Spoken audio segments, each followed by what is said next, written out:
नमस्कार मित्रांनो, या व्हिडिओमध्ये आपण पोलीस भरतीला विचारलेले काही महत्त्वाचे प्रश्न पाहणार आहोत. व्हिडिओ खूप आपला IMP असणार आहे. आपल्या व्हिडिओचा पहिला प्रश्न आहे बघा, पेंच हे जे काय राष्ट्रीय उद्यान आहे खालीलपैकी कोणत्या जिल्ह्यामध्ये? मित्रांनो, खूप महत्त्वाचा प्रश्न आहे. पेंच कुठे माहिती सगळ्याला आपल्याला नागपूर जिल्ह्यामध्ये पेंच आपल्याला पाहायला मिळतं बघा. लक्षात ठेवायचं आहे बघा. चंद्रपूरमध्ये कोणतं आहे तर लक्षात ठेवायचं आहे ताडोबा आहे. लक्षात ठेवा ताडोबा 1955ला स्थापना झाली. त्याच्यानंतर मित्रांनो संजय गांधी कुठं आहे तर संजय गांधी बघा मुंबई उपनगरमध्ये आपल्याला पाहायला मिळतं. गुगामल मित्रांनो कुठं आहे तर गुगावल अमरावतीमध्ये बघा. आलं लक्षात. नवेगाव बांधा गोंदियामध्ये स्थित आहे. संयुक्त महाराष्ट्र राज्याची स्थापना कोणत्या दिवशी करण्यात आली होती तर लक्षात ठेवा मित्रांनो 1 नोव्हेंबर 1956. लक्षात ठेवायचं आहे 1 नोव्हेंबर 1956 या दिवशी करण्यात आली. यामध्ये काय झालं बघा, सौराष्ट्र, गुजरात, मराठवाडा, विदर्भ, मुंबई इलाखा याचा समावेश होता. आणि 1 मे 1960ला आपल्या 1 मे 1960ला काय झालं होतं, आपल्या महाराष्ट्र राज्याची स्थापना झाली होती. आणि पहिले मुख्यमंत्री होते यशवंतराव चव्हाण. लक्षात ठेवा यशवंतराव चव्हाण. पुढचा प्रश्न मित्रांनो, पांढरे सोने कशाला म्हटले जातं? आपल्या सगळ्याला माहिती आहे कापसाला बघा या ठिकाणी पांढरं सोनं म्हणून ओळखलं जातं. लक्षात ठेवायचं आहे पांढरं सोनं कापसाला म्हणून ओळखलं जातं. बरोबर. पुढचा प्रश्न मित्रांनो, चंद्रपूर जिल्ह्यामधील टिंबटिंब या ठिकाणी युद्ध साहित्य निर्मितीचा कारखाना आहे. तर पुढे मित्रांनो भद्रावती ऑप्शन क्रमांक 4 या ठिकाणी आपल्या लक्षात ठेवायचं आहे चंद्रपूर जिल्ह्यामधील भद्रावती या ठिकाणी युद्धाचं साहित्य निर्मितीचा कारखाना बघा. आलं लक्षात. कोळशाच्या खाणी आणि कोळशावर आधारित ऊर्जा प्रकल्पामुळे चंद्रपूरला काय म्हणतात मित्रांनो, काळ्या सोन्याचं शहर म्हणून सुद्धा ओळखलं जातं. चंद्रपूर मित्रांनो इरई नदीच्या काठावर वसलेलं शहर आहे. कोणत्या? इरई. आणि या जिल्ह्यामध्ये चंद्रपूरमध्ये 15 तालुके आहेत. किती? 15 तालुके. पुढचा प्रश्न मित्रांनो, कोणत्या झाडाचं लाकूड हे आगपेट्याच्या काड्या बनवण्यासाठी वापरलं जातं? तर पॉप्युलर ऑप्शन क्रमांक 3 आपलं करेक्ट आन्सर होईल बघा. समजलं? पॉप्युलर. आगपेटीच्या काडीवर बघा फॉस्फरस पदार्थ असतो बघा, हे पण आपल्याला लक्षात ठेवायचं आहे. पुढचा प्रश्न मित्रांनो, विदर्भाच्या टिंबटिंब भागामध्ये मोठ्या प्रमाणावर खनिज साठा आहे. अतिशय महत्त्वाचा प्रश्न आहे. तर विदर्भाचा जो काही पूर्व भाग आहे या ठिकाणी आपल्याला मोठा खनिज साठा पाहायला मिळतो बघा. बरोबर. महाराष्ट्रामध्ये कोणकोणत्या ठिकाणी खनिज मिळतं तर मॅग्नीज. लक्षात ठेवा मित्रांनो मॅग्नीज आहे भंडारा, नागपूर आणि सिंधुदुर्ग जिल्ह्यामध्ये आपल्याला पाहायला मिळतं. त्याच्यानंतर लोह खनिज आहे चंद्रपूर, त्याच्यानंतर गडचिरोली, भंडारा, गोंदिया, नागपूर, सिंधुदुर्गमध्ये आपल्याला पाहायला मिळतं. बॉक्साईटवर भरपूर वेळा प्रश्न विचारलेले आहेत. बॉक्साईट मित्रांनो कोल्हापूर, रत्नागिरी, रायगड, ठाणे, सांगली, सातारा दरम्यान पाहायला मिळतं आपल्याला. आणि मित्रांनो जे काय अभ्रक असतं हे पूर्व विदर्भामध्ये पाहायला मिळतं. या ठिकाणी आपल्याला जोड्या लावायच्या आहेत पहा. आता या ठिकाणी एकदम सोपा प्रश्न आहे. जोड्या लावा. ताडोबा आपल्याला माहिती आहे मित्रांनो कुठे आहे? ताडोबा आहे चंद्रपूरमध्ये बघा. पेंच बघा नागपूर जिल्ह्यामध्ये. नवेगाव गाव आपल्याला सगळ्यांना माहिती आहे कुठे आहे तर गोंदियामध्ये बघा नवेगाव आहे. आणि गुगामल कुठे आहे मित्रांनो तर गुगामल हे अमरावतीमध्ये आपल्याला पाहायला मिळतं. लक्षात ठेवा गुगामल. संजय गांधी कुठे आहे? मुंबई उपनगर. चांदोली पण लक्षात ठेवा सांगलीमध्ये आपल्याला चांदोली पाहायला मिळतं. पुढचा प्रश्न मित्रांनो, केंद्रीय कापूस संशोधन केंद्र पुढीलपैकी कोणत्या ठिकाणी आहे? कोणतं केंद्रीय कापूस संशोधन केंद्र? तर आपल्या सगळ्याला माहिती आहे नागपूरमध्ये मित्रांनो केंद्रीय कापूस संशोधन केंद्र आहे. लक्षात. पांढरं सोनं कापसाला म्हणून ओळखलं जातं. पांढऱ्या सोन्याचा जिल्हा म्हणून जर कोणता जिल्हा आहे तर यवतमाळ जिल्ह्याला मित्रांनो पांढऱ्या सोन्याचा जिल्हा म्हणून ओळखलं जातं. बरोबर. या ठिकाणी लक्षात ठेवायचं मित्रांनो कापसाच्या पिकाला आवश्यक असणारी काळी कसदार मृदा आणि कोरडा हवामान आवश्यक असतं बघा. लक्षात ठेवायचं आपल्याला.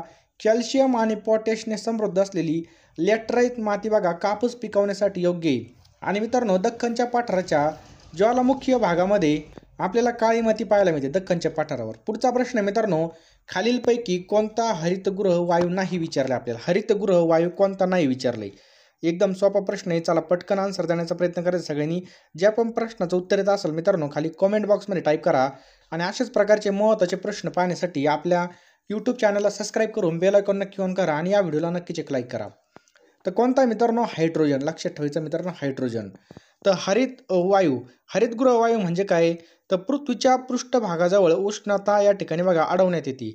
हरितगृह वायू कार्बन डायऑक्साईड, मिथेन, त्याच्यानंतर नायट्रस ऑक्साईड, क्लोरोफ्लोरोकार्बन आणि पाण्याची वाफ हे काय बघा हरितगृह वायू आहेत. आणि हायड्रोजन हा हरितगृह वायू नाही. लक्षात ठेवायचा हायड्रोजन. लक्षात ठेवायचं मित्रांनो. पुढचा प्रश्न मित्रांनो, नागपूर हे शहर काय प्रश्न आहे बघा. नागपूर हे शहर टिंबटिंबद्वारे संस्थापित केले गेले आणि नंतर ते टिंबटिंबच्या सत्तेखाली मराठा साम्राज्याचा भाग बनलं. तर लक्षात ठेवा मित्रांनो गोंड. लक्षात ठेवा नागपूर शहर गोंड गोंडद्वारे स्थापन केलं आणि नंतर ते भोसलेच्या सत्तेखाली मराठी साम्राज्याचा या ठिकाणी भाग बनलं होतं. पुढचा प्रश्न मित्रांनो, जगामध्ये एकूण किती महासागर आहेत? अतिशय महत्त्वाचा प्रश्न आहे. तर जगामध्ये किती महासागर आहेत असा विचारलाय. तर 5 आहेत बघा, लक्षात ठेवा. या ठिकाणी जगामध्ये 5 महासागर आहेत, लक्षात ठेवा.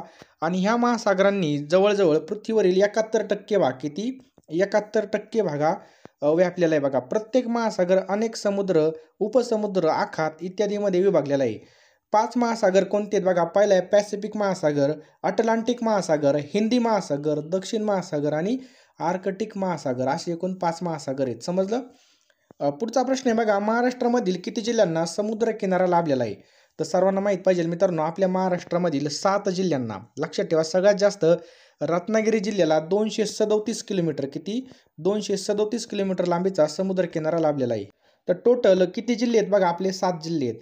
त्याच्यानंतर रायगड जिल्हा, सिंधुदुर्ग जिल्हा, असे बघा महत्त्वाचे जे काही जिल्हे ते आपले पाठ असले पाहिजे मित्रांनो.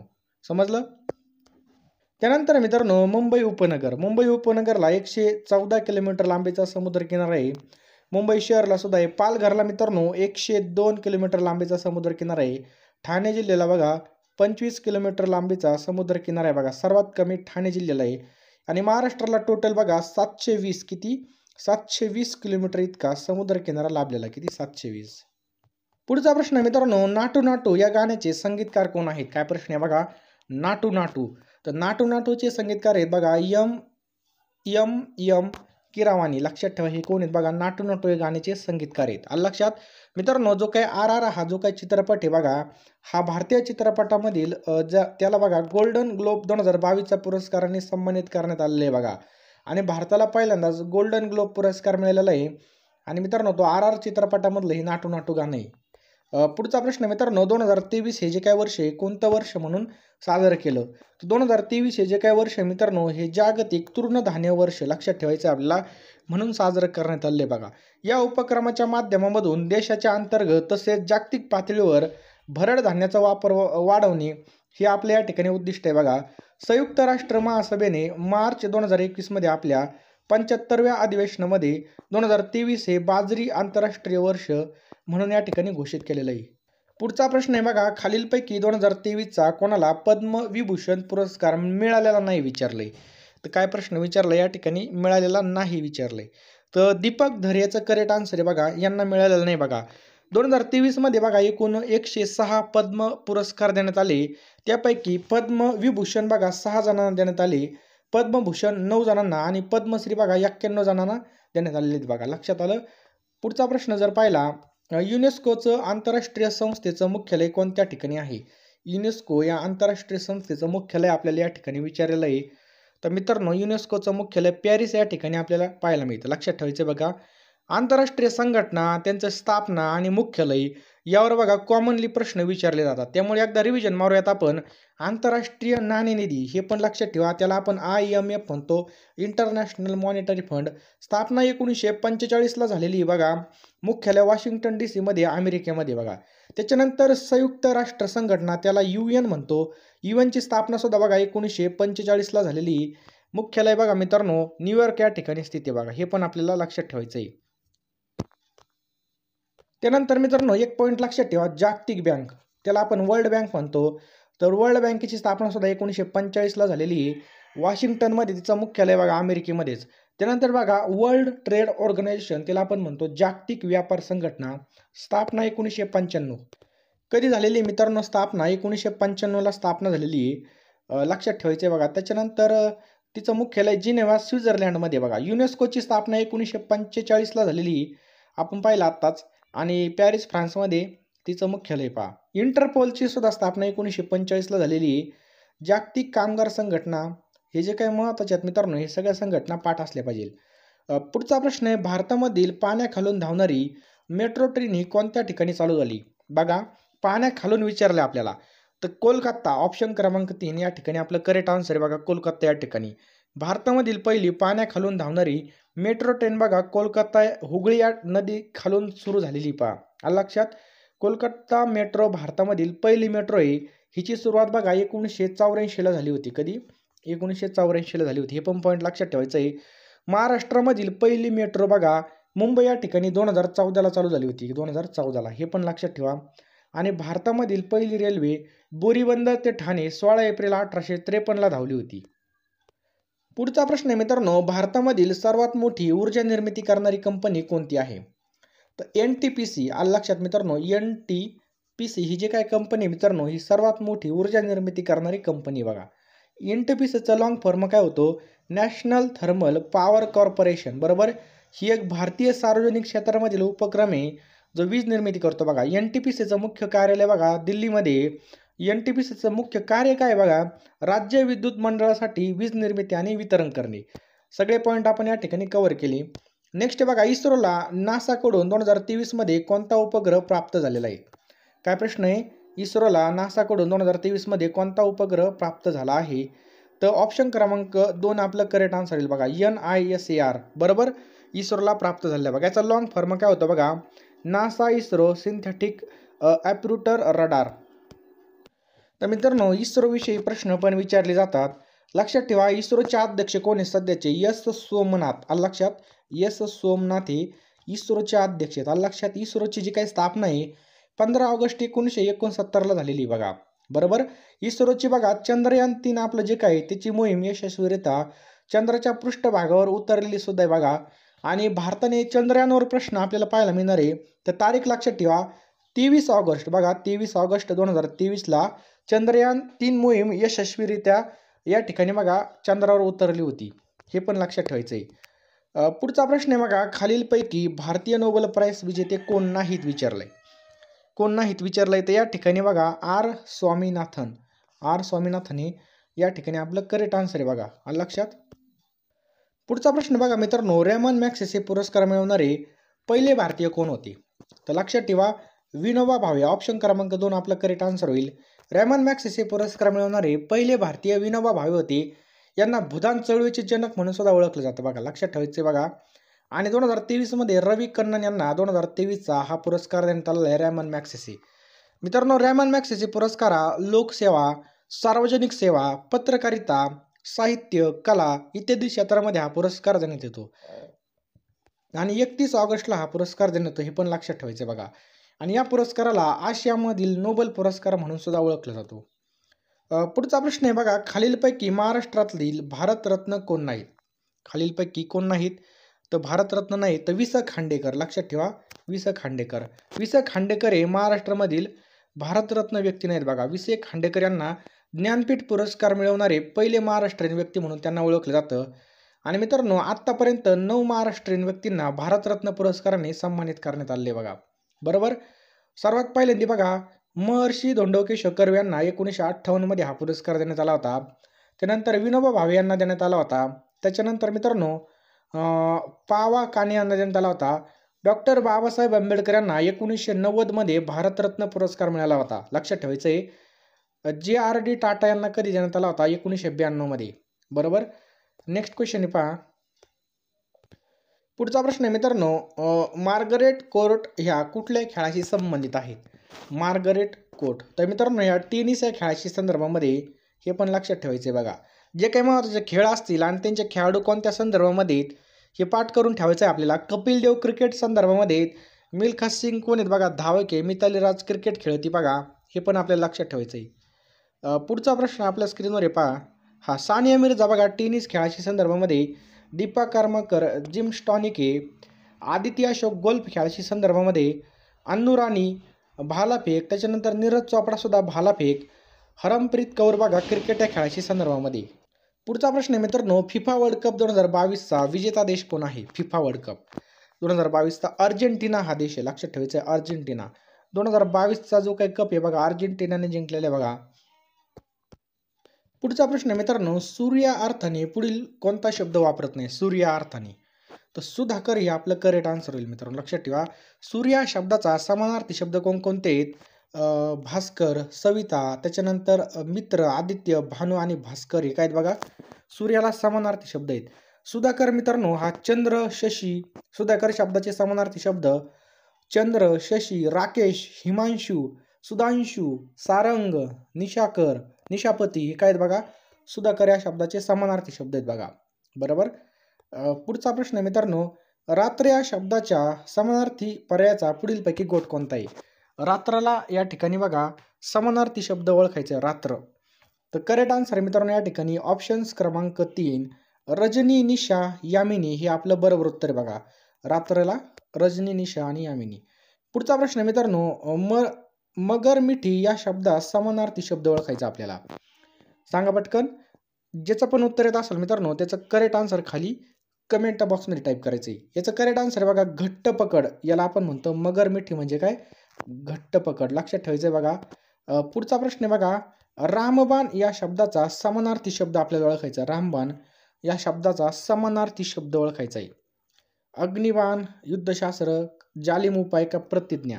याचं करेक्ट आन्सर येईल बघा जालिम उपाय आपलं करेक्ट आन्सर येईल बघा. लक्षात ठेवा जालिम उपाय. समजलं? ऑप्शन क्रमांक 3 आपलं करेक्ट आन्सर होईल. पुढचा प्रश्न आहे मित्रांनो, पुढीलपैकी आपल्याला चुकीची जोडी कोणती ती ओळखायची. चुकीची जोडी. तर मित्रांनो पुढचा प्रश्न आहे बघा, पियुष या शब्दाचा विरुद्धार्थी शब्द आपल्याला ओळखायचा आहे. पियुष. तर याचा विरुद्धार्थी शब्द होईल बघा पियुष म्हणजे काय मित्रांनो? अमृत. अमृतचा विरुद्धार्थी शब्द काय होईल बघा? विष होईल आपला. लक्षात ठेवा विष. लक्षात ठेवा विष. आलं लक्षात? अनुज या शब्दाचा विरुद्धार्थी शब्द कोणता होईल? अनुज. अनुजचा विरुद्धार्थी मित्रांनो अग्रज होत असतो. आलं लक्षात? अनुजचा विरुद्धार्थी शब्द काय होईल बघा? अग्रज. ऑप्शन क्रमांक 4 आपलं करेक्ट आन्सर होईल. समजलं? पुढचा प्रश्न मित्रांनो, लौकिक या शब्दाला विरुद्धार्थी शब्द ओळखायचा आपल्याला. लौकिक या शब्दाला विरुद्धार्थी शब्द ऐहिक, भौतिक, परलौकिक का अलौकिक? याचा करेक्ट आन्सर आहे बघा याचं ऑप्शन्स क्रमांक 4 अलौकिक. लक्षात ठेवायचं आहे अलौकिक आपलं करेक्ट आन्सर होईल. नेक्स्ट आहे बघा, गाजर पारखी. काय प्रश्न आहे? गाजर पारखी या शब्दाचा ध्वन्वर्थ आपल्याला ओळखायचा आहे. गाजर पारखी. याचा करेक्ट आन्सर आहे मित्रांनो ऑप्शन क्रमांक 2 चांगल्याची पारख न सरलेला आपण काय म्हणतो बघा? गाजर पारखी असं म्हणतो. लक्षात ठेवा चांगल्याची पारख नसलेला. मितव्ययी. मितव्ययी या शब्द समूहाचा अर्थ काय होईल? तर मितव्ययी विचारले आपल्याला मोजकेच खर्च करणारा. बरोबर? मोजकेच खर्च करणारा याला आपण म्हणतो मितव्ययी. पुढचा प्रश्न मित्रांनो, भोजनेतर थोडेसे चालण्यासाठी परिपाठ या शब्द समूहासाठी योग्य पर्याय निवडायचा बघा. काय प्रश्न आहे बघा भोजन झाल्यावर? तर बघा शतपावली असं म्हणतो त्याला आपण. काय म्हणतो? शतपावली. समजलं? व्याकरणिक दृष्ट्या शुद्ध वाक्य आपल्याला ओळखायचं या ठिकाणी. शुद्ध वाक्य आपल्याला ओळखायचं आहे.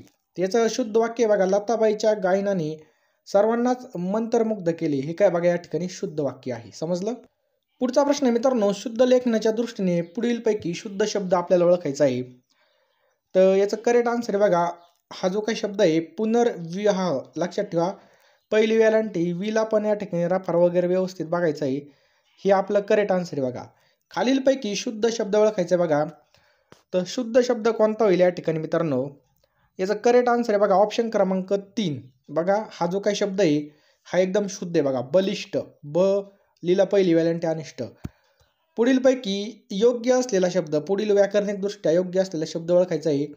दुर्दैवी, दुर्दैवी, दुर्दैवी का दुर्दैवी?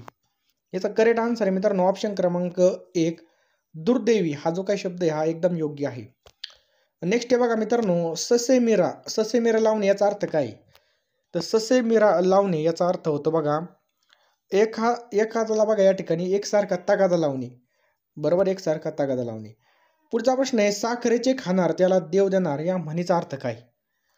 तर याचं बघा साखरेचे खाणार त्याला देव देणार म्हणजे काय? भाग्यवंताला कशाची उणीव पडत नाही. भाग्यवंत असतो ना त्याला कशाची उणीव पडत नाही. समजलं? नेक्स्ट आहे बघा मित्रांनो, पुढील वाक्प्रचाराचा अर्थ सांगा. हातातोंडाशी गाठ पडणे. काय प्रश्न आहे? हातातोंडाशी गाठ पडणे म्हणजे काय? जेमतेम खाण्यास मिळणे. लक्षात ठेवा जेमतेम खाण्यास मिळणे यालाच म्हणतो आपण हातातोंडाशी गाठ पडणे. नेक्स्ट बघा, अत्तराचे दिवे जाळणे म्हणजे काय? अत्तराचे दिवे जाळणे म्हणजेच काय?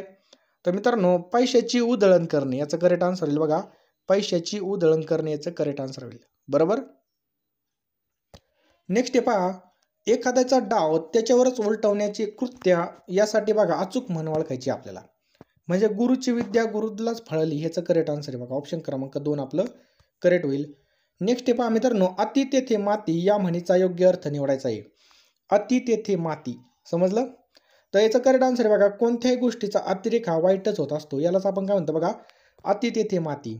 नेक्स्ट पहा मित्रांनो, पिंडे पिंडे भिन्न मती, पुढील पर्यायामधून दिलेली म्हण पूर्ण करायची. पिंडे पिंडे भिन्न मती, याचं करेक्ट आन्सर आहे बघा ऑप्शन क्रमांक 4, तुंडे तुंडे सरस्वती हे करेक्ट आन्सर आहे. पळसाला पाने तीनच या म्हणीचा योग्य अर्थ काय होईल? म्हणजे सगळीकडे सारखीच परिस्थिती, म्हणजे कुठेही गेलं तरी तीच परिस्थिती असते, यालाच अर्थ होतो बघा, पळसाला पानं तीनच. समजलं? नेक्स्ट पहा, फुले यांनी खालीलपैकी कोणत्या समाजाची स्थापना केली होती? अतिशय महत्त्वाचा प्रश्न आहे. तर बघा, सत्यशोधक समाज, लक्षात ठेवायचं बघा, सत्यशोधक समाजाची स्थापना केली होती महात्मा फुले यांनी. लक्षात ठेवायचं आहे बघा, राजाराम मोहन राय यांनी ब्राह्मो समाज स्थापन केला होता. आत्माराम पांडुरंग यांनी बघा प्रार्थना समाज केला होता. स्वामी दयानंद सरस्वती यांनी बघा आर्य समाज या ठिकाणी स्थापन केला होता. कोणता? आर्य समाज. हे सगळे समाज बघा खूप महत्त्वाचे आहेत, आपल्याला पेपरमध्ये 100% पाहायला मिळणार आहेत. आणि मित्रांनो, तुम्ही जर आपल्या चॅनलवरती नवीन असाल तर चॅनलला नक्की सबस्क्राईब करा. हा व्हिडिओ कमीत कमी आपल्या 5 व्हॉट्सअप ग्रुपला तरी शेअर करा आणि व्हिडिओला नक्की एक लाईक करा बघा. लाईक केल्यावर कळतं माझी मेहनत 100% काम करते. चौरी चौरा या ठिकाणावरील घटनेमुळे व्यथित होऊन महात्मा गांधीजींनी फेब्रुवारी 1922 असहकार चळवळ स्थगित केली. चौरी चौरा हे ठिकाण कोणत्या राज्यामध्ये स्थित आहे? तर मित्रांनो, हे उत्तर प्रदेशमध्ये आपल्याला चौरी चौरा हे ठिकाण पाहायला मिळतं. बरोबर. 4 फेब्रुवारी 1922 काय झालं होतं बघा, असहकार आंदोलनामध्ये सहभागी झालेल्या शेतकऱ्यांच्या जमावाने पोलिसांची बघा झटापट करून पोलीस स्टेशन बघा जाळून टाकलं होतं आणि यामध्ये 22 पोलीस या ठिकाणी बघा ठार झाले होते. या घटनेमुळे महात्मा गांधींनी असहकार आंदोलन मागं घेतलं होतं. पुढचा प्रश्न मित्रांनो, खालीलपैकी कोणत्या दिवशी जागतिक रक्तदान दिन साजरा केला जातो? कोणता दिवस आहे त्या दिवशी जागतिक रक्तदान दिवस साजरा केला जातो? तर मित्रांनो, लक्षात ठेवा, 14 जूनला काय केलं जातं बघा, जागतिक रक्तदान दिवस साजरा केला जातो. कधी? 14 जूनला. मित्रांनो, 2004 पासून प्रत्येक वर्षी 14 जूनला बघा जागतिक रक्तदान पाळला जातो. 14 जून रोजी बघा कार्ल लँडस्टनर यांचा जन्म झाला होता. यांनी बघा रक्तगट जे काय बघा त्या रक्तगटाचा शोध लावला होता आणि या शोधामुळे कार्ल लँडस्टनर यांना 1930 कधी 1930 काय केलं होतं, नोबेल पुरस्कार मिळाला होता. लक्षात ठेवायचं, नोबेल पुरस्कार. पुढचा प्रश्न आहे मित्रांनो, खालीलपैकी सर्वात कमी अपवर्तनांक खालीलपैकी कोणाचा असतो? तर मित्रांनो, हवेचा सर्वात कमी अपवर्तनांक असतो.